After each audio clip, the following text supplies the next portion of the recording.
حضرت عبداللہ بن حذافہ جہاد کر رہے تھے، روم کے عیسائیوں نے گرفتار کر لیا، 1000 آدمی نے مل کے پکڑا، گرفتار نہیں ہوتے تھے صحابی، 1000 آدمی نے گھیرا ڈالا، گرفتار کر کے لے گئے۔ اور جب بادشاہ کے سامنے گئے تو وزیر کہنے لگا بادشاہ بندہ بڑے کام کا ہے، اگر ہمارے قابو آ گیا تو فائدہ دے گا۔ صحابی ہیں حضرت عبداللہ بن حذافہ، حضرت فاروق اعظم کا زمانہ ہے، اگر قابو آ گیا تو فائدہ دے گا۔ بادشاہ کہنے لگا کیوں، کیا خوبی ہے؟ کہنے لگے ہم 1000 آدمی تھے، یہ اکیلا قابو نہیں آ رہا تھا، 1000 آدمی تھے، اگر ہماری فوج میں شامل ہو گیا تو بہت بڑا جرنیل ملے گا۔ بادشاہ کہنے لگا کوئی مسئلہ نہیں، 2-3 چیزیں ہوتی ہیں بندے کو خریدنے کے لیے، خرید لیتے ہیں۔ بادشاہ کہنے لگا عبداللہ جتنی دولت تجھے چاہیے میں تجھے دے دیتا ہوں، میرے لشکر میں آ جا، معاذ اللہ اسلام چھوڑ دے۔ حضرت عبداللہ بن حذافہ کیا فرماتے ہیں بڑا تو بیوقوف ہے، میں نے دولت کمانی ہوتی تو مدینے میں بیٹھ کے تجارت کرتا، میں دولت کمانے نہیں نکلا، میں تو رسول اللہ کی رضا کمانے کے لیے نکلا ہوا ہوں۔ دولت کمانے ہوتی تو کسی مارکیٹ میں ہوتا، میدان میں آنا تھا، شہادت ہے مطلوب مقصود مومن، نہ مال غنیمت نہ کشور کشائی، یہ دولت تو لونڈی ہے رسول اللہ کے دروازے کی، یہ تو پیچھے پیچھے پھرتی ہے نبی پاک کے غلاموں کی، یہ کمانی ہوتی تو میں کسی مارکیٹ میں ہوتا، میدان میں تھوڑا ہوتا۔ عبداللہ بن حذافہ سے ایک دوسری چال چلی، کہنے لگے میاں عہدہ جو تجھے چاہیے، میں بادشاہ ہوں، میرے نیچے جو عہدہ تو کہے گا وہ تجھے مل جائے گا۔ حضرت عبداللہ بن حذافہ کہنے لگے شاید تجھے پتہ نہیں میری تعریف کیا ہے، شاید تو جانتا نہیں میری تعریف کیا ہے۔ کہا صاحب کی کیا تعریف ہے؟ کہنے لگے میں رسول اللہ کا صحابی ہوں، اور کائنات میں سب سے بڑا عہدہ مصطفیٰ کے صحابی ہونے کا عہدہ ہے۔ صحابہ وہ صحابہ تھے جن کی ہر صبح عید ہوتی تھی، خدا کا قرب حاصل تھا، نبی کی دید ہوتی تھی۔ فرمایا میں نے حضور کے جلوے دیکھے ہوئے ہیں، مجھے عہدے کی ضرورت ہی نہیں، اور میں نے عہدہ لینا ہوتا تو میں سیاست کرتا، میں تو شہادت لینے نکلا ہوں میدان میں، عہدے کا میں نے کیا کرنا ہے۔ اب بادشاہ کہنے لگا اسے قتل کر دو، وزیر کہنے لگا نہیں ایک بات اور ہے، مجھے ایک چال اور چلنے دو۔ کہا وہ کیا؟ کہنے لگے میری بیٹی بڑی خوبصورت ہے، مجھے موقع دو اپنی ہی بیٹی کو سجا بنا کے، وہ جوان جس کی جوانی اتنی بڑی ہے کہ 1000 آدمی مقابلے میں کھڑا نہیں ہوتا، اس جوان کے کمرے میں رات کی تنہائی میں بنا سوار کے بی بی کو بھیجا۔ وہ بی بی کہتی ہے میں ساری رات بن سور کے اس صحابی کے کمرے میں بیٹھی رہی، لیکن یہ کیا شخص تھا، ساری رات ہی مصلے پہ بیٹھا رہا، ساری رات ہی، کچھ دیر تھک جاتا تو یہ کریم رسول پہ درود پڑھنا شروع کر دیتا۔ بی بی کہتی ہے سحری ہو گئی تو میں نے چھو کے دیکھا کہ انسان ہے کہ جن ہے، یہ بندہ ہے کہ فرشتہ ہے، چھو کے دیکھا۔ کہنے لگے پیچھے ہٹ جا، میں نے کہا میں نے تو سنا تھا تو 1000 کے مقابلے میں ہے، اور تو اتنا بے حس ہے کہ بنی سوری دلہن بیٹھی ہے، تو نے نظر نہیں کی؟ عبداللہ بن حذافہ، بی بی کہتی ہے نظر پھر نہیں اٹھائی، نظر پھر جھکی ہوئی ہے۔ کہنے لگے بی بی میں مجبور ہوں، اب میرے اوپر کوئی حسن نہیں چلتا، میں نے جلوہ بدوحا کا دیدار کیا ہوا ہے، اب میری نگاہوں میں جچتا نہیں کوئی، اس لیے کہ جیسے میرے سرکار ہے ایسا نہیں کوئی۔ کبھی بھی اب نہیں کسی کا میرے اوپر جادو چلتا، میں نے مصطفیٰ کو، اور کہا ذرا پیچھے ہٹ کے بیٹھ، مجھے میرے رسول نے غیر محرم سے بچنے کا حکم دیا ہے، ذرا پیچھے ہٹ کے بیٹھ۔ سحری کا وقت تھا، وہ بی بی کہتی ہے اس نوجوان کے جملے میرا سینہ چیر گئے، کلیجہ پھٹ گیا، چیخ نکلی، میں کفر کے عالم میں روئی۔ میں نے کہا مجھے بتا تو صحیح، آخر یہ جذبہ کہاں سے ملتا ہے، آخر یہ روشنی تو میں نے دیکھی نہیں، کہاں سے آتی ہے؟ ایک میرا باپ ہے جو بنا سور کے مجھے تیرے کمرے میں چھوڑ گیا، بتلا یہ کہاں سے کیف آتے ہیں؟ تو عبداللہ بن حذافہ کہنے لگے اگر کیف لینا ہے تو تو بھی میرے مصطفیٰ کا کلمہ پڑھ جا، آجا دروازہ رسول پہ جھک جا، مل جائے گا۔ سویرے دروازے پہ باپ آیا بیٹی سے رزلٹ لینے، دروازہ کھولا تو بیٹی نقاب پہنے باہر آئی، باپ کہنے لگا کیا بلا؟ کہنے لگی پیچھے ہٹ جا، تو غیر محرم ہے، کافر ہے، میں مسلمان ہوں۔ اس نے کہا کیا ہوا؟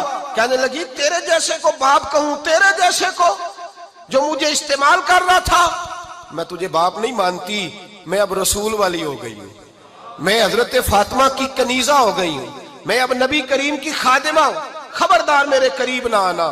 یہ دعو بھی ناکام ہوا۔ اب حضرت عبداللہ بن حذافہ کے سامنے موت کھڑی کی، ایک کڑا میں تیل گرم کیا، کہنے لگے تجھے اس میں جلایا جائے گا۔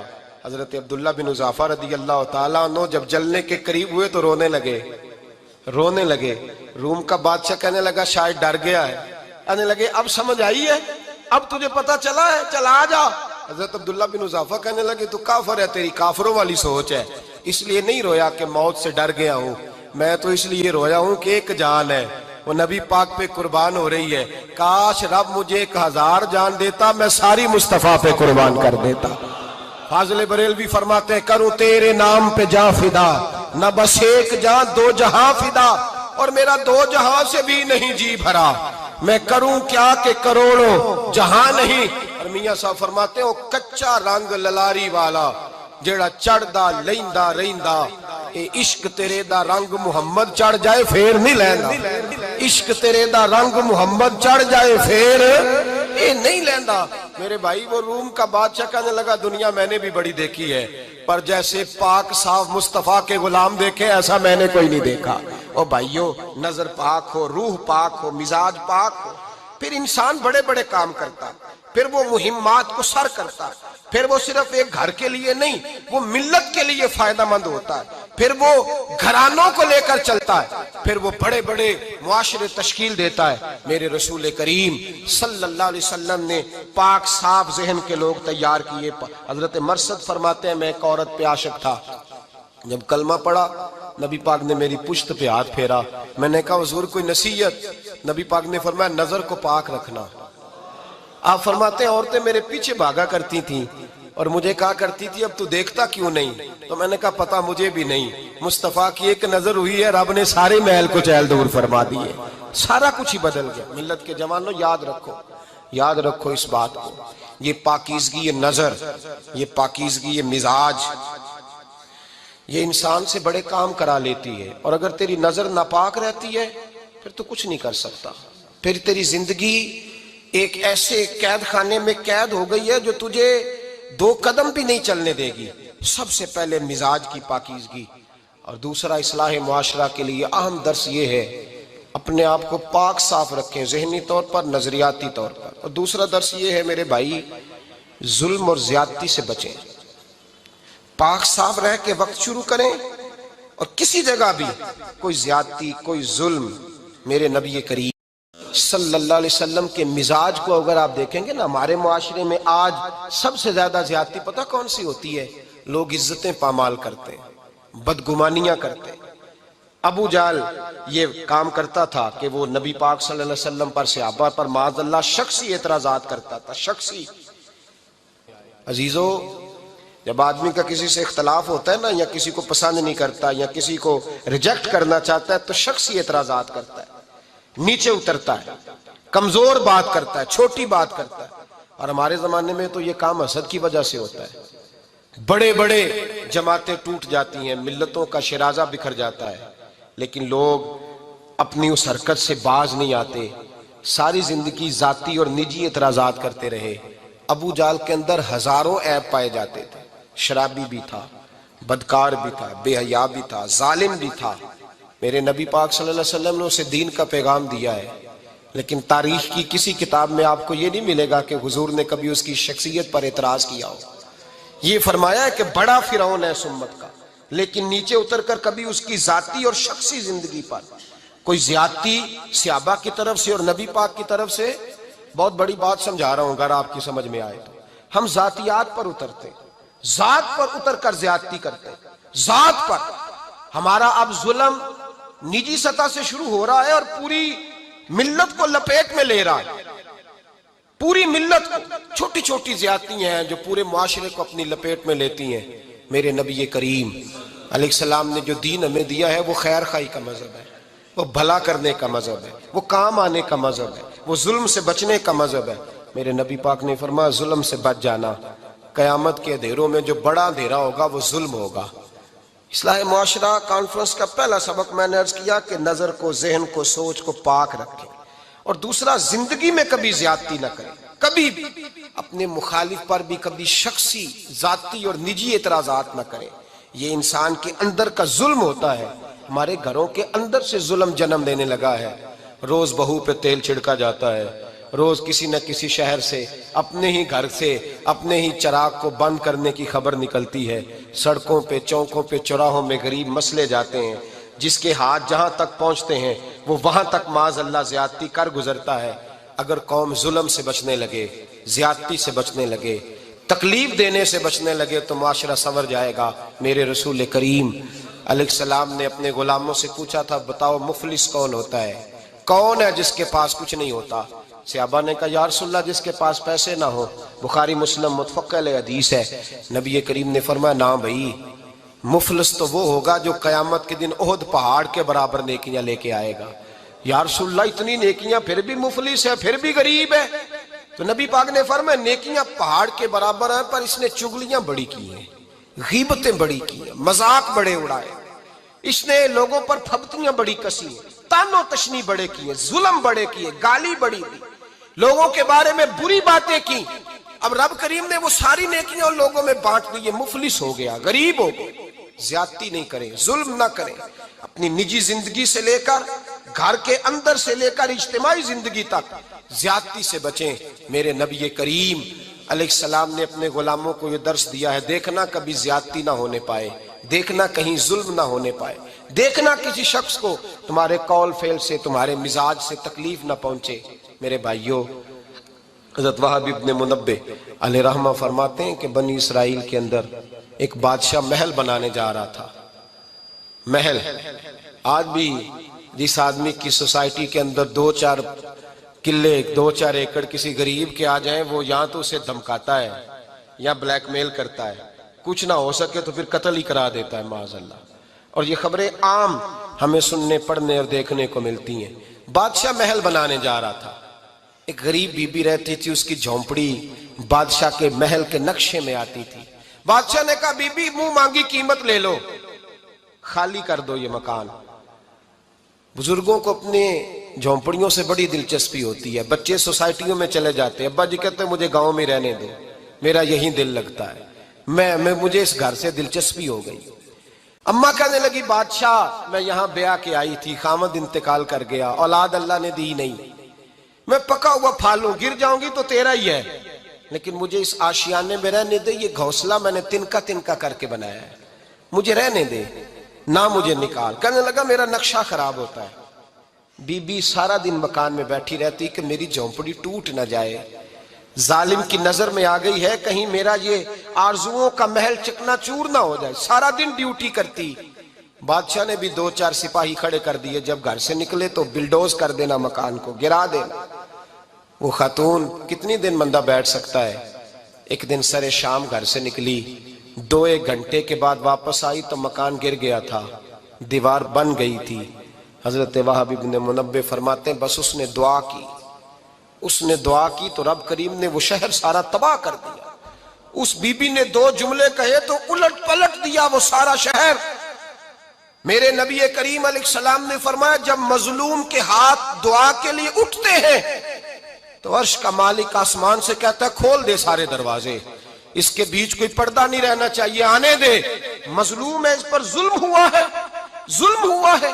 لوگ کہتے ہیں میں بے چین رہتا ہوں صاحب، مولانا صاحب، پیر صاحب، وہ گھر کے ایک کونے سے چیخنے کی آواز آتی ہے، کوئی دم مل جائے، کوئی تعویذ ہو جائے، کچھ ایسا ہو جائے کہ بچت ہو جائے، کوئی ایسی پھونک لگ جائے کہ آرام آ جائے، تو میں کہتا ہوں بھائی اگر بڑے دم کرانے سے بھی فرق نہیں پڑا، اگر بڑے تعویذ لینے سے بھی چیخیں بند نہیں ہوئی، تو ذرا ٹٹول کے دیکھ لو کہیں کسی یتیم کی آہیں ہی نہ دفن ہو وہاں، کہیں کسی غریب کا گوشت تو نہیں دبا لیا، کہیں کسی کو لوٹ کے تو دیوار نہیں بنا لی، کہیں کسی کا مکان پہ قبضہ کر کے تو نہیں بنایا۔ اگر لوٹ اور حرام کا مال ہو تو پھر چیخیں بند نہیں ہوتی، پھر سکون سے سویا نہیں جاتا، پھر وہاں آرام کی نیند نہیں آتی۔ حضرت وہب ابن منبہ فرماتے ہیں بی بی آئی اور آ کر کے اس نے جب دیکھا میرا گھر ٹوٹ گیا ہے، محل ٹوٹ گیا ہے، حالات بدل گئے ہیں، تو وہ خاتون آتی ہے اور میرے بھائی دعا کی تو اس نے انداز ہی بدل کے رکھ دیے۔ مکان سے نکلی تو مکان ٹوٹ گیا، اور فرماتے ہیں واپس آئی تو ہاتھ پھیلا کے پتہ کیا کہتی ہے؟ کہتی اے اللہ میں تو موجود نہیں تھی، بتا تو کہاں گیا تھا؟ تو بھی موجود نہیں تھا، میں تو نہیں تھی، پر تو کہاں تھا؟ بس رب کریم نے حضرت جبریل کو حکم دیا، فرمایا یہ بستی الٹ دو، ساری تباہ کر دو، یہ لوگ نہیں رہنے چاہیے، جو ظلم تو سہتے ہیں بغاوت نہیں کرتے، نہیں رہنے چاہیے۔ صاحب طبقات کہتے ہیں میرے مصطفیٰ کریم سید عالم صلی اللہ علیہ وسلم کے وصال ظاہری کے ایام قریب آئے تو حضور نے سرخ پٹی باندھی، تیز بخار ہے نبی کریم کو، 2 صحابہ سہارا دے کے مسجد میں لائے، نبی پاک علیہ السلام کو بظاہر سہارا دے کے لایا گیا۔ کریم رسول نے لوگوں کو جمع کیا، حضور آج کیا ہونے والا ہے، آج کیا کہا جائے گا، آج کس لیے میٹنگ بلائی ہے؟ نبی کریم کے کل صحابہ جب مسجد میں جمع ہوئے تو کھچا کھچ مسجد بھری ہے۔ وصال ظاہری سے چند یوم پہلے کی بات، نبی پاک نے فرمایا آج تمہیں کوئی جہاد کی ترغیب نہیں دینی، آج کوئی نیا پیغام نہیں دینا، آج تمہیں بتانا ہے کہ رب نے اپنے بندے کو اختیار دیا ہے، چاہے تو دنیا میں رہے، چاہے تو اس کی بارگاہ میں حاضر ہو جائے۔ اس عبد نے بارگاہ ربوبیت کی طرف لوٹنے کا ارادہ کر لیا ہے۔ حضرت صدیق اکبر رونے لگے تو صحابہ نے کہا تمہیں کیا ہوا؟ کہنے لگے سمجھ نہیں رہے، کسی کی بات نہیں کر رہے، نبی پاک تو اپنی بات فرما رہے ہیں، اس نے جانے کا ارادہ کر لیا۔ سنیے میرے بھائی، محبوب پاک نے فرمایا بھائی کسی شخص کو میری طرف سے کوئی تکلیف پہنچی ہو تو بدلہ لے سکتا ہے، بدلہ لے سکتا ہے، کسی کو تکلیف پہنچی ہو۔ صحابہ پھوٹ کے رونے لگے، محبوبہ کرم ہی کرم ہوا ہے، رحمت ہی رحمت آئی، آپ کے بارے میں گمان کرنے والا بھی دائرہ ایمان سے نکل جائے گا۔ حضور آپ کیا فرما رہے ہیں؟ فرمایا نہیں بھئی اٹھو۔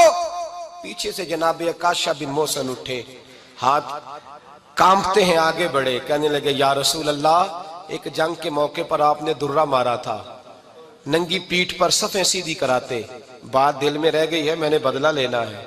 نبی کریم نے فرمایا بلال دوڑ کے جاؤ، فاطمہ کے گھر درہ پڑا ہے، درہ لاؤ۔ سیدنا بلال حبشی کہتے میں گیا، دستک دی، سیدہ طیبہ طاہرہ حضرت فاطمہ فرمانے لگی بلال کیسے آئے ہو؟ اماں جی وہ درہ چاہیے تھا۔ سیدہ کو تشویش ہوئی، کہنے لگے بلال نہ تو جنگ پہ جانا ہے، نہ جہاد ہے، نہ کوئی ایسا موقع ہے، حضور کی تو طبیعت مبارک بظاہر بڑی علیل ہے، درہ کیا کریں گے؟ حضرت بلال عرض کرنے لگے اماں جی ایک صحابی بدلہ لینے لگے ہیں، صاحب طبقات نے جملے لکھے ہیں، کہتے ہیں بی بی صاحبہ نے درہ بھی دیا اور امام حسن حسین کو بھی باہر نکالا۔ فرمانے لگی عکاشہ سے کہنا 100 درے مارے، ان 2 شہزادوں کے جسم پر نبی پاک کے قریب نہ جائے، میں نے 2 بچے پیدا ہی اپنے محبوب پر قربان کرنے کے لیے کیے، ان کو لے جائے۔ حضرت بلال کہتے ہیں میں 2 شہزادے لے کے آیا، اور جب دروازے میں میں لے کے پہنچا تو نبی پاک نے دیکھا تو آنکھوں میں آنسو آ گئے، فرمایا ان کو بٹھا دو، مجھے پتا ہے فاطمہ نے کیا کہہ کے بھیجا ہے۔ حضرت سیدنا بلال فرماتے ہیں درہ میں نے جناب عکاشہ کو دیا، حضرت عکاشہ درہ لے کے آگے جو بڑھے تو حضرت ابوبکر صدیق نے ان کے پیروں پہ ہاتھ رکھا، فرمایا عکاشہ میری طرف آ یار، مجھے مار درے، نبی پاک کے قریب نہ جا۔ مصطفیٰ کریم نے فرمایا ابوبکر تو ہٹ جا، اسے آنے دے۔ فرماتے ہیں میں چند قدم آگے گیا تو مولا علی شیر خدا نے میرے پیر پہ ہاتھ رکھا، کہنے لگے عکاشہ سوچ تو صحیح تو کیا کر رہا ہے؟ حضور نے فرمایا علی ہٹ جاؤ، میرا اور ان کا معاملہ ہے۔ جناب عکاشہ آگے بڑھ رہے، نبی کریم نے فرمایا میں اپنی امت کو درس دینا چاہتا ہوں، خبردار خبردار زندگی میں تمہارے ہاتھ سے زبان سے کسی کو تکلیف نہ پہنچنے پائے، خبردار یاد رکھنا وہ معاشرے بگڑ جاتے ہیں، وہ معاشرے تباہ کر دیے جاتے ہیں جہاں ظلم ہوتا ہے، جہاں زیادتی ہوتی ہے، جہاں لوگوں کو ستایا جاتا ہے۔ محبوب کریم کے قریب آئے حضرت عکاشہ کا حضور میری پیٹھ ننگی تھی، آپ بھی ذرا کپڑا ہٹائیے۔ نبی کریم نے پیٹھ سے کپڑا ہٹایا، جناب عکاشہ نے درہ جو اٹھایا تو صحابہ کی چیخیں نکلی، حضرت عکاشہ نے درہ دور پھینکا، حضور کے بطن اطہر سے لپٹ گئے، چومنے لگے، کہنے لگے حضور وہ تو صفیں سیدھی کراتے لگ گیا تھا، آپ نے کہاں مارا تھا؟ یا رسول اللہ میں تو بہانہ بنا رہا تھا کہ جاتی دفعہ مجھے وجود چومنے کا موقع نصیب ہو جائے، مجھے یہ موقع نصیب ہو جائے۔ میرے حبیب نے فرمایا جس نے جنتی دیکھنا ہو میرے عکاشہ کی زیارت کر لے۔ بھائی ظلم کا دروازہ کھلا ہوا ہے اور لوگ بھول جاتے ہیں زیادتی کرتے ہوئے، وہ بہو سے ہی کیوں نہ کریں، وہ اپنے گھر کے بھول جاتے ہیں کہ شاید پوچھنے والا کوئی نہیں، شاید میزان نہیں لگے گا۔ ایران کے بادشاہ نے اپنے بیٹے کو پڑھانے کے لیے ایک استاد صاحب کا بندوبست کیا، استاد صاحب کو کہا کہ میرے بچے کو دین پڑھائیے، میں چاہتا ہوں کل اس نے عنان حکومت کو سنبھالنا ہے تو یہ دین سے آگاہ ہو جائے، اس کو کچھ سکھائیے پڑھائیے۔ بہت نیک بزرگ بڑے درویش عالم پڑھانے لگے، اسباق مکمل ہو گئے، دین کے اسباق قرآن مجید پڑھایا، احادیث طیبہ کا درس دیا، اصول فقہ سے روشناس کرایا۔ جب بچے نے مکمل تعلیم حاصل کر لی اور آمین ہو گئی، دستار ہو گئی، فارغ ہو گئے، تو پھر ایک دن استاد صاحب نے کہا بیٹے کل تم نے ضرور آنا ہے، کچھ بات کرنی ہے۔ شہزادہ گیا ملنے استاد صاحب سے، استاد صاحب نے کنڈی لگا لی، ہاتھ میں درہ پکڑ لیا، مار مار کے پورے وجود کو زخمی کر دیا، کوئی غلطی نہیں، کوئی بات نہیں، مارا۔ اب بچہ آیا آ کے بادشاہ سلامت سے کہا کہ ابا جی سمجھ نہیں آئی، بڑا مارا ہے استاد۔ تو سیانے تھے نا بادشاہ، یہاں تو قاری صاحب روز کٹہرے میں کھڑے ہوتے ہیں، مولوی صاحب آپ نے میرے بچے کو کیوں مارا ہے؟ آپ 8,000 کے مولوی ہیں، میرا کئی کروڑ کا بچہ ہے، سویرے بدل لیں گے، خبردار آپ نے بچے کو ہاتھ لگایا، اپنی حیثیت میں رہے معاذ اللہ۔ جو قومیں استادوں کو کٹہروں میں کھڑا کرتی ہیں وہ ترقی نہیں کر پاتی، جو استادوں کو کٹہروں میں روز کھڑا کرتے۔ کہا ابا جی بڑا مارا ہے، تو والد بڑے سمجھدار تھے، کہنے لگے بیٹا استاد باپ ہوتا ہے، وہ زیادتی نہیں کرتا، کوئی بات ہوگی میں تیرے استاد کو کٹہرے میں نہیں بلاؤں گا۔ اماں سے بات کی، اماں کہنے لگی بیٹا میں تیرے باپ سے کیسے بات کروں، ڈر آتا۔ وقت گزر گیا، 22 سال بیت گئے، 22 سال گزر گئے، بادشاہ کا انتقال ہوا، شہزادہ تخت پہ بیٹھا، پہلا حکم یہ دیا کہ میرے استاد کو بلاؤ، پہلا حکم۔ استاد جی بوڑھے ہو گئے تھے، چھڑی کے اوپر ٹیک لگا کے آئے اور بھویں سفید ہو کے جھک گئی تھیں، یوں آنکھ کھول کے بڑی مشکل سے دیکھا، کہنے لگے شہزادے حکم ہو۔ کب میں شہزادہ نہیں، اب میں بادشاہ بن گیا ہوں۔ استاد جی 22 سال بیت گئے، آپ نے مارا تھا، پر وہ درد چونکہ زیادتی کی تھی، میرا قصور کوئی نہیں تھا، تو نہ میری روح سے درد گیا ہے نہ میرے جسم سے گیا ہے، میں بے اختیار تھا، پوچھ نہیں سکتا تھا، آج با اختیار ہوا ہوں۔ سب سے پہلے پہلا حکم آپ کو دیا، بلایا ہے، بتائے کیوں مارا تھا، کیوں مجھے مارا تھا، میری زیادتی بتائے۔ تو استاد، بوڑھے استاد کی آنکھیں آنسوؤں سے بھر گئیں، کہنے لگے بیٹے بس آج کے دن کے لیے مارا تھا، یہ جو دن آ گیا نا میری زندگی میں اس لیے مارا تھا، یہ میں چاہتا تھا میری زندگی میں وقت ہے، آج کے بس میری مراد پوری ہو گئی۔ کہا صاحب کس لیے، مجھے بھی سمجھائے۔ آپ فرمانے لگے کتنی دیر ہو گئی تجھے مار کھائے ہوئے، کتنا زمانہ بیت گیا؟ کہنے لگا 22 سال۔ فرمایا زخم بھولے تو نہیں، درد ختم تو نہیں ہوئی، تمہیں بات ایک منٹ کے لیے بھی تمہارے حافظے سے محو تو نہیں ہوئی؟ کہا استاد جی روز رات کو یاد آتی، روز خیال آتا تھا۔ استاد کہنے لگے بھائی تو بے اختیار تھا، پوچھ نہیں سکا، 22 سال تجھے یاد رہا، مجھے پتا تھا تو ایک دن حکمران بنے گا، میں نے تجھے اس لیے مارا تھا کہ بیٹے یاد رکھنا، کسی پہ ظلم نہ کرنا، اگر تجھے 22 سال تک یاد رہا ہے تو جس پر تو ظلم کرے گا اسے بھی قیامت تک یاد رہے گا، اور یہ یاد رکھنا تو آج با اختیار ہوا تو تو نے مجھے بلا لیا ہے، قیامت کے دن غریب با اختیار ہو جائیں گے، مظلوم با اختیار ہو جائیں گے، وہ با اختیار ہوں گے، للہ الواحد القہار، رب کریم کی بارگاہ کے اندر ان کا اختیار ہوگا، اکیلے اللہ کی حکمرانی ہوگی، پھر وہ بلائیں گے بڑے بڑے کج کلا، دنیا میں جن کی پگڑیاں اونچی تھیں وہ سر جھکائے کھڑے ہوں گے، دنیا میں جو ڈکٹیٹر بنتے تھے ان کی پشتیں لال ہوں گی، ان کو غدار لکھا جائے گا، قیامت تک نہیں بھولے گا۔ ظلم کرنا تو سوچ سمجھ کے کرنا، اتنا کرنا جتنا تم سہ سکتے ہو، اتنی زیادتی کرنا جتنی قیامت میں تم برداشت کر سکتے ہو۔ میرے نبی کریم صلی اللہ علیہ وسلم نے فرمایا ظلم سے بچو، یہ قیامت کے اندھیروں میں سے ایک اندھیرا ہوگا، زندگی میں زیادتی نہ کریں، اگر تھوڑی دیر کے لیے کوئی چیز برداشت کر جائیں گے تو وہ فائدہ دے جائے گی، کچھ دیر کے لیے اگر سہ جائیں گے تو نفع مل جائے گا۔ شہر میں بلند ہونا کامیابی کی علامت سمجھنے لگے، اس کا نقصان یہ ہے کہ معاشرے میں دو چیزیں روز بروز بڑھتی چلی جا رہی، ایک ہے بے حیائی، فحاشی، عریانی، روز ایک نیا دروازہ کھلتا ہے، اس کا روز نیا دروازہ کھلتا ہے۔ اب تو ایک نیا لیبل لگ گیا ہے کہ سارا سال گانا باجا کرو، معاذ اللہ جو تمہارے من کی مرضی ہو وہ کرو، اور جب رمضان آئے تو کچھ چند پرچوں پہ حدیثیں لکھ کے ٹی وی پہ بیٹھ جاؤ اور لوگوں کو بتاؤ کہ اسلام شاید وہ والا مذہب ہے جو کہتا ہے سارا سال مرضی کرے، رمضان آئے تو حدیث پڑھنی شروع کر دے، اور یکم رمضان سے 29 تک دوپٹہ سر پہ رکھو اور جب عید والا دن آئے تو اتار دو۔ ہمارا یہ دعویٰ نہیں ہے کہ دین کا کوئی ٹھیکیدار ہے، ہم کہتے ضرور دین سکھائے، ہر آدمی کو اپنا حصہ ملانا چاہیے۔ تنے تنہا کوئی آدمی کوئی جماعت دین کا کام نہیں کر سکتی، لیکن دینداری صرف رمضان میں نہیں ہوتی، دینداری سارا سال ہوتی ہے۔ اب لوگوں نے دین کو جزوی طور پہ لینا شروع کر لیا ہے، کلی طور پہ لوگ دین کو نہیں اپناتے۔ شادی کے پروگرام منگنی سے لے کر بارات کے بیٹھنے تک سارے کام غیر شرعی ہوتے ہیں، مرد عورت کا اختلاط ہوتا ہے۔ سب سے بری رسم وہ ہے کہ جب جوان لڑکیاں ہاتھوں میں پھول لے کے دولہے اور اس کے دوستوں پر پھول پھینکتی ہیں، باقی ہر آدمی ڈرائنگ روم میں بیٹھتا ہے، ویڈیو والوں کو اجازت ہوتی ہے کہ وہ گھر کے ہر کونے تک پہنچ سکتا ہے۔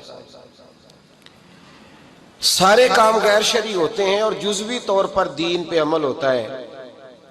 نکاح کا وقت آتا ہے تو کہتا ہے چپ کر جاؤ تھوڑی دیر کے لیے، بینڈ باجا بند کرو، ہم مسلمان ہو گئے۔ مولوی صاحب نکاح کے لیے تشریف لاتے ہیں، بیچارے چھپے بیٹھے ہوتے ہیں کسی کونے میں، چند کلمے پڑھا کے جب دعا کر کے چہرے پہ ہاتھ پورا نہیں پھیرتے تو پھر وہی تماشا شروع ہو جاتا ہے۔ جزوی طور پر لوگ دین پہ عمل کرتے ہیں۔ میرا رب فرماتا ہے یا ایھا الذین آمنوا اتقوا اللہ حق تقاتہ، اے ایمان والو رب سے ڈرو، اتنا ڈرو کہ جتنا ڈرنے کا حق ہے۔ وَلَا تَمُوتُنَّ إِلَّا وَأَنْتُمْ مُسْلِمُونَ، اور فرمایا یہ نہ ہو کہ تم مسجد میں مسلمان ہو اور بازار میں نہ ہو، اور ایسا نہیں ہونا چاہیے کہ جب تو تم زندہ ہو تو مسلمان ہو اور صبح مسلمان ہو تو معاذ اللہ شام کو کافر ہو، ایسا نہ ہو۔ فرمایا تم نے کلمہ پڑھا ہے تو میرے محبوب کے غلاموں اب مرتے دم تک مسلمان ہی رہنا، اب مرتے دم تک مسلمان رہنا، دیکھنا دامن دین تمہارے ہاتھ سے چھوٹ نہ جائے۔ دو باتیں عام ہو گئی ہیں امت مسلمہ، عام، ایک فحاشی عریانی عام ہے، اور روز بروز اس کا نیا رنگ ہے۔ اب تو میں نے کہا مذہب کا ساتھ لوگوں نے تھوڑا سا ذائقہ لگا لیا ہے، کہتے نہیں رمضان میں نمازیں پڑھ لیں گے، خیر ہے، بچ جائیں گے، چھٹی ہو جائے گی۔ وہ میں ہی کیوں نہ ہوں، میں ہی کیوں نہ ہوں، عورت کے سامنے کھلے منہ بیٹھنے کی کسی کو بھی اجازت نہیں، کسی کو بھی اجازت نہیں۔ کسی نے حضرت سیدنا جنید بغدادی سے کہا تھا کہ اگر مرد عورت نیک ہوں تو پھر تو درس و تدریس ہو سکتی ہے نا، پھر تو پڑھا سکتے ہیں نا ایک دوسرے، نیک ہو پرہیزگار ہو تو دین چونکہ میرے رسول پاک کا ہے صلی اللہ علیہ، یہ کسی ایک شخص کے اٹھ کے نئی بات کرنے سے اور اس کو نیا جدید کو ٹانکا لگانے سے بدل تھوڑی جائے گا۔ حضرت جنید بغدادی سے کہہ دیا کہ حضرت جی اگر دو بندے نیک ہوں تو پھر بات چیت ہو سکتی ہے، تو حضرت جنید بغدادی فرمانے لگے پڑھانے والے حسن بصری ہوں اور پڑھانے والی رابعہ بصری ہو تو پھر بھی ان کو اجازت نہیں ہے، پھر بھی اجازت نہیں کہ بے پردہ ایک دوسرے کے سامنے بیٹھیں، پھر بھی ان کو اجازت، بے پردگی کی پھر بھی اجازت نہیں۔ اور میرے اعلیٰ حضرت امام اہل سنت فاضل و محدث بریلوی، دین کا اتنا بڑا سپاہی آپ کو ڈھونڈنے سے نہیں ملے گا جتنا اللہ نے بریلی میں بڑا پیدا فرمایا ہے، اور ہر محاذ پر۔ کسی نے کہا حضرت جی بے پردہ بی بی مزار پہ جا سکتی ہے، اجازت ہے؟ تو قلم ہے بریلی کے بادشاہ کا، اور رضا کے نیزے کی مار ہے کہ عدو کے سینے میں غار ہے۔ کیا فرماتے ہیں اعلیٰ حضرت؟ آپ فرماتے ہیں کیا پوچھا تم نے، بے پردہ عورت مزار پہ پیر کے پاس جا سکتی ہے؟ میں یہ نہ پوچھو، احمد رضا سے یہ پوچھو کہ جائے گی تو لعنتیں کتنی برسیں گی، یہ والا سوال پوچھو۔ عام ہے بے پردگی، عام، کھلے عام۔ اور میرے بھائی لوگ کہتے ہیں جدید ہونا چاہیے، یاد رکھو اسلام فقط گناہ سے منع نہیں کرتا، اسلام وہ دروازہ ہی بند کرتا ہے جس رستے سے گناہ ہو سکتا ہے، وہ دروازہ ہی بند ہے۔ کہا مرد اور عورت کو ایک دوسرے کا چہرہ دیکھنے کی اجازت ہی نہیں۔ میرے رسول کریم صلی اللہ علیہ وسلم نے فرمایا زنا صرف مرد اور عورت کی خلوت صحیحہ کا نام تھوڑی ہے، فرمایا جس نے اپنی آنکھ کو گندا کیا وہ آنکھ کا زانی ہے، اور جس شخص نے اپنے کان سے بری بات سنی وہ کان کا بدکار ہے، اور محبوب فرماتے ہیں جس نے اپنے آنکھوں سے بری چیز کو دیکھا وہ آنکھ کا، اور جس نے بول کر لذت کا یہ سامان فراہم کیا وہ زبان کا زانی ہے، اسے بھی قیامت کے دن اسی طرح پوچھا جائے گا جس طرح زانی کو پوچھا جائے گا۔ میرے بھائی، امت مسلمہ کا وقار میرے رسول کریم علیہ السلام کے غلاموں کے دلوں میں شرم و حیا بھر دیا گیا۔ علامہ واقدی کہتے ہیں حضرت سعد بن ابی وقاص نے مدائن فتح کیا۔ مدائن کا ایک شہر تھا، اس کی بڑی بڑی اونچی بلڈنگیں تھیں، جو آدمی بھی جاتا تھا وہ سب سے پہلے جس شہر کی کوئی چیز معروف ہوتی ہے لوگ اس کو دیکھتے ہیں۔ اونچی اونچی بلڈنگیں تھیں، سب سے زیادہ اس شہر کے لوگوں نے اونچے مکانات اور زیادہ تعمیرات کر رکھی تھیں۔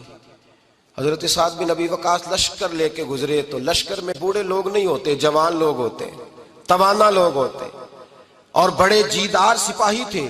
10,000 صحابہ کی جماعت تھی، حضرت سعد بن ابی وقاص امیر لشکر تھے۔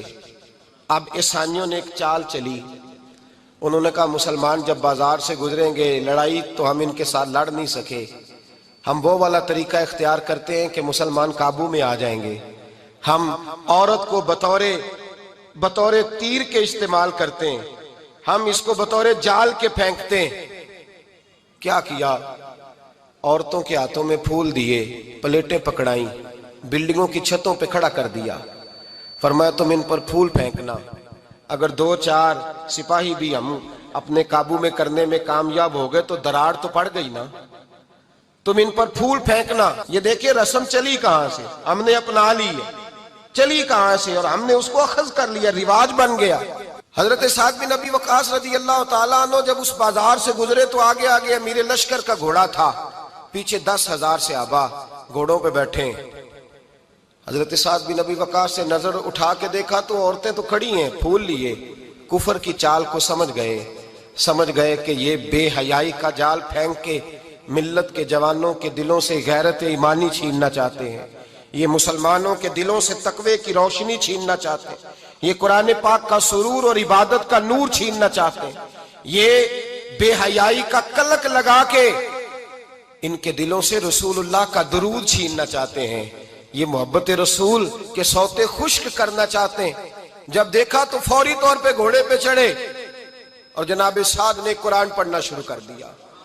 وَقُلْ لِلْمُؤْمِنِينَ يَغُضُّوا مِنْ أَبْصَارِهِمْ، کہا مومنو تمہارے رب نے تمہارے نبی کی زبان سے تمہیں حکم دیا ہے کہ تم نے نظریں نیچی رکھنی ہے۔ جب حضرت سعد بن ابی وقاص نے آیت پڑھی تو صحابہ کہتے ہیں ہمیں یوں لگا کہ جیسے ابھی آیت نازل ہو رہی ہے اور سیدھی دلوں سے ٹکرا رہی ہے۔ 10,000 کا لشکر گزر گیا، عورتیں پھول پھینکتی رہیں، لیکن کسی ایک صحابی نے بھی نظر اٹھا کے نہیں دیکھا۔ جب لشکر گزرا تو ان بیبیوں نے پلیٹیں پھینکی اور کہنے لگی عیسائیوں تم کتنے نالائق اور کس قدر بڑے تم بد تہذیب ہو کہ اپنی عورتیں استعمال کرتے ہو لوگوں کو قابو کرنے کے لیے، کس قدر تم زیادہ غیرت سے گرے ہوئے ہو، اور یہ کتنا اعلیٰ طبقہ ہے کہ ہم دادے توجہ دیتی رہیں، انہوں نے پلٹ کے نہیں دیکھا، کہنے لگے تم جھوٹے ہو، اور جس رسول کے غلام اتنے اعلیٰ درجے کے پائے کے حیا والے ہیں وہ نبی کتنی شان والا ہوگا۔ بیبیوں نے کلمہ پڑھنا شروع کر دیا۔ بھائی یاد رکھیں یہ جو آج جگہ جگہ مسلمانوں کے خلاف کفر کی سازش ہے، میری ملت کا جوان روز رات کو 10 میسج ٹائپ کرتا ہے، یہ روز رات کو 20 نمبر اپنے موبائل پہ رکھتا ہے اور فخر کے ساتھ بیان کرتا ہے، اور بڑی تکلیف کے ساتھ بات کہنی پڑتی ہے کہ اس کے ابا جی کو بھی پتا ہے کہ بچے کے موبائل میں نمبر ہیں، اس کے گھر والوں کو بھی پتا ہے، اور لوگ ہیں کہ اس کو ایک شغل سمجھ کے، ایک چھوٹا سا بچے کا شوق سمجھ کے اس کو درگزر کر رہے ہیں۔ تجھے پتا نہیں کہ جب انسان کی یہ سوچ ہوتی ہے، جب اس کا یہ نظریہ ہوتا ہے تو ایمانی قوتیں کتنی زائل ہوتی ہیں۔ جب نوجوان کی نظر کے اندر عیب پیدا ہوتا ہے تو پھر اس سے نماز کی لذت جاتی رہتی ہے، قرآن پاک کا ذائقہ جاتا رہتا ہے، درود پاک کا ذائقہ جاتا رہتا ہے۔ اٹھائیے مسند امام احمد بن حنبل، میرے رسول کریم صلی اللہ علیہ وسلم کی بارگاہ میں صحابی نے آ کے عرض کی، یا رسول اللہ میں بڑی اچھے طریقے سے وضو کرتا ہوں، ٹائم نکال کے مسجد آتا ہوں، حضور میں پابندی سے پڑھنے کی کوشش کرتا ہوں، لیکن اے معصوم آمنہ یا رسول اللہ میرا نماز میں دل نہیں لگتا، حضور میری طبیعت نہیں جمتی، میرا دوڑ جانے کو دل کرتا ہے، کوئی نسخہ بتلائیے۔ محبوب نے فرمایا تو اپنی نظر کو پاک کر لے، تیرے نبی کا وعدہ ہے تیرا نماز میں دل لگنا شروع ہو جائے گا۔ اپنی نظر میں پاکیزگی پیدا کر۔ محمد بن قاسم آئے، اگر یہ بات آپ کی سمجھ میں آ گئی تو حد ہو گئی۔ محمد بن قاسم جب یہاں آئے نا ہندوستان میں، تو عجیب واقعہ لکھا ہے ان کے حالات میں۔ یہاں آئے تو نیا علاقہ تھا، ہندوستان کی سڑکوں سے چوکوں سے واقف نہیں تھے۔ جب تشریف لائے، راجہ دہر ان کے مقابلے میں تھا، جنگ کرنی تھی، لشکر لائے تو خود بھی ابھی 17 سال یا 19 سال کے جوان تھے، اور ساتھ بھی لشکر جوانوں کا تھا۔ ایک بزرگ تھے قافلے میں، بزرگ کہتے ہیں میری محمد بن قاسم سے ملاقات ہوئی تو میں نے اس شخص کے چہرے پر پریشانی دیکھی، شدید تکلیف میں دیکھا، تو میں نے کہا جرنیل مسلمانوں کے تو کس پریشانی میں ہے؟ تو محمد بن قاسم کہنے لگے پریشانی یہ ہے کہ ہم عربی ہیں، یہ عجم کا علاقہ ہے، ہم تو رستوں سے بھی واقف نہیں۔ راجہ دہر سنا ہے بڑی فوج ہے، بڑی طاقت ہے، بہت پرانا یہاں کا رہنے والا ہے، چھوٹے چھوٹے مورچوں کا پتہ ہے، رستوں کا پتہ ہے، کیسے جنگ ہوگی؟